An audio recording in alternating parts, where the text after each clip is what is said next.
Gimana kalau saya bilang ada sebuah hukum kuno dari Perjanjian Lama yang ternyata punya dampak luar biasa pada cara kita ngatur gereja hari ini?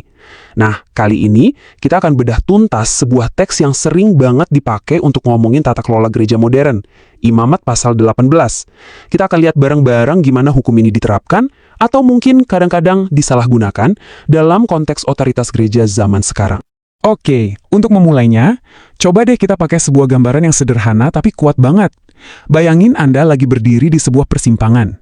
Satu jalan punya rambu-rambu yang jelas banget. Satunya lagi, kelihatannya bebas, nggak ada aturan. Kira-kira, jalan mana yang bakal Anda pilih? Analogi ini penting karena ini akan jadi dasar dari semua argumen yang akan kita bongkar sama-sama. Untuk benar-benar mengerti Imamat 18, kita harus flashback dulu. Kembali ke sebuah momen yang sangat krusial dalam sejarah bangsa Israel. Teks ini kan nggak turun dari langit begitu aja ya. Teks ini diberikan kepada sebuah umat yang lagi ada di titik balik yang menentukan banget. Nah, konteks sejarah ini super penting, karena inilah panggung dari seluruh diskusi kita. Tanpa paham panggungnya, kita bisa salah mengartikan ceritanya. Jadi ini bukan cuma soal daftar aturan boleh dan nggak boleh. Ini tentang membentuk sebuah identitas yang baru. Coba bayangkan, di belakang mereka ada masa lalu kelam di Mesir, dunia perbudakan. Di depan mereka ada Kanaan, negeri yang penuh godaan dengan dewa-dewa asingnya. Israel ini terjepit di antara dua dunia, dan hukum Tuhan itu ibarat kompas yang menuntun mereka ke kebebasan yang sejati. Nah, ini dia bagian yang menarik banget. Perintah-perintah ini gak dimulai dengan ancaman atau tuntutan, tapi justru dengan sebuah pernyataan hubungan yang akrab. Tuhan gak bilang, aku ini penguasa, jadi kalian harus nurut. Nggak, dia bilang, akulah Tuhan Allahmu. Ini tuh sebuah undangan untuk masuk ke dalam sebuah perjanjian, sebuah relasi. Jadi, ketaatan yang sejati itu lahir dari cinta dan percaya, bukan dari rasa takut. Oke, dari sini muncullah sebuah argumen yang sangat umum dan jujur aja sangat persuasif. Sebuah cerita yang mungkin sering kita dengar di gereja. Ceritanya begini, aturan gereja atau tata gereja itu fungsinya seperti pagar pelindung yang Tuhan dirikan untuk menjaga umatnya. Mirip pagar di sekeliling taman yang indah, aturan-aturan ini tujuannya melindungi kita dari bahaya di luar sana. Nah, janji hidup buat mereka yang taat itu bukan soal tiket pribadi ke surga loh. Maknanya jauh lebih besar dari itu. Ini soal shalom. Kata Ibrani ini sering diartikan damai sejahtera, tapi sebenarnya lebih dalam lagi. Shalom itu artinya keutuhan, keharmonisan, keteraturan ilahi yang meresap ke seluruh komunitas. Bayangkan sebuah kebun yang subur, di mana semuanya tumbuh bersama dengan baik. Nah, itulah shalom. Logika di balik argumen pagar pelindung ini emang masuk akal banget. Siapa sih yang nggak mau keteraturan dan rasa aman? Di dunia yang serba kacau, punya struktur yang jelas untuk melindungi kita dari hal-hal buruk, itu kedengarannya bagus banget. Jadi, mengikuti tatanan ini dianggap sebagai bentuk iman, cara untuk mencegah kekacauan kalau semua orang bertindak semaunya sendiri. Kedengarannya bijaksana banget kan?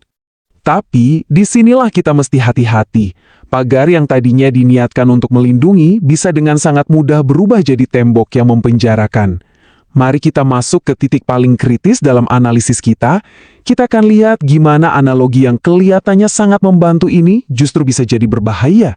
Gimana pagar pelindung itu bisa jadi tembok yang menghalangi kebebasan.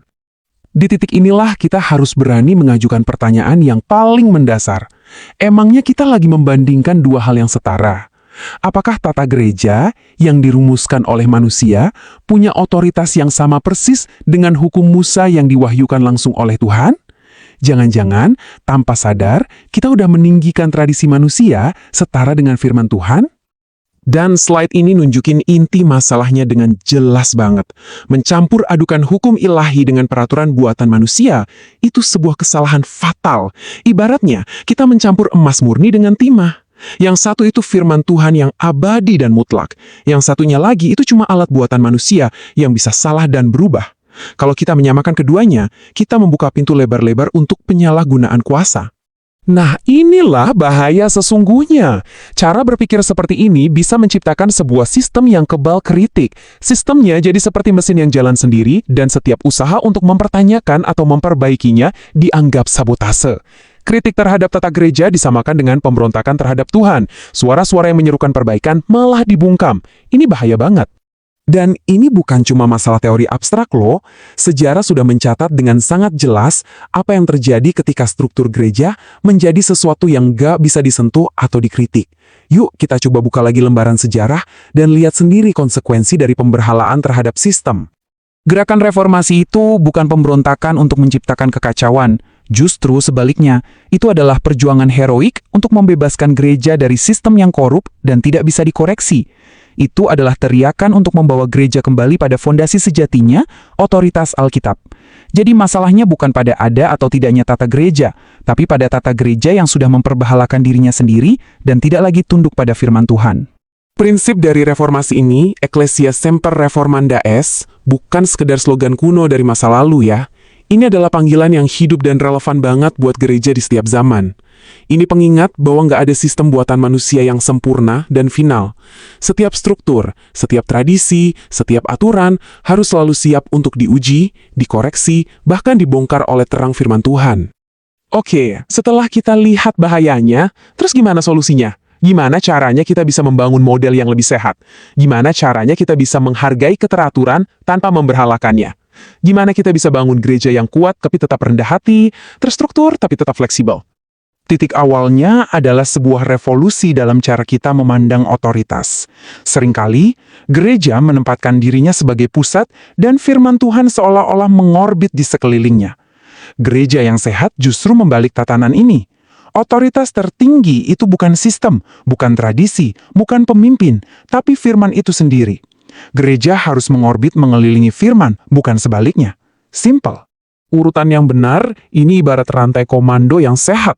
Tuhan itu jenderalnya, firman-Nya adalah perintahnya, tata gereja itu strategi dan taktiknya, dan kita semua, dari pemimpin sampai jemaat, adalah prajurit yang tunduk pada jenderal dan perintahnya. Kalau rantai komando ini rusak, yang terjadi adalah kekacauan. Tapi kalau kita menjaga tatanan yang benar, kita akan jadi pasukan yang kuat dan efektif. Jadi, gereja yang sehat itu bukan seperti bangunan megah yang kaku dan tak tergoyahkan.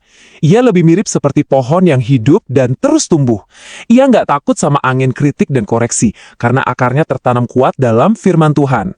Ia nggak takut dipangkas, karena tahu pemangkasan akan menghasilkan buah yang lebih lebat. Dia nggak alergi evaluasi, karena tahu itu akan membuatnya lebih kuat.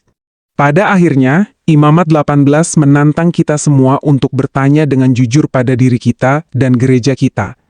Kita ini lagi bangun museum yang stabil tapi mati, atau sebuah taman yang hidup dan terus bertumbuh. Apakah kita lebih mencintai struktur kita daripada sang arsiteknya? Karena gereja yang takut dikoreksi oleh firman sebenarnya sedang berjalan menuju kematian. Tapi gereja yang berani merendahkan diri di bawah firman sedang memilih kehidupan sejati.